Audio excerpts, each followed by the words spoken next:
சம்பளம் வாங்கியது முழுசா வீட்டுல சேர்த்திடுங்க. மத்திய யார் பறிப்பா பறிச்சா முட்டிய பேத்திடுங்க. அஞ்சாம தொழில செஞ்சா நம்ம யாராச்சும் அசப்பானா? ஒன்னாக இருந்தாக்கா இங்கே வாலாட்ட நினைப்பானா? அட அடிச்சாலும் பிடிச்சாலும் அண்ணன் தம்பி நீயும் நானுண்டா. உழைப்பாளி இல்லாத நாடுதான் எங்கும் இல்லையா?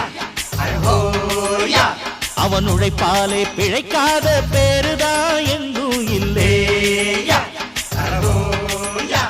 அர சாமியோ சாமி அப்படி இருந்துட்டா காமி, கூலியோ கூலி எங்களை நம்பிட்டா பூமி. பிறர் வாழ்வதே எங்க வேர்வையில் தான், உழைப்பாளி இல்ல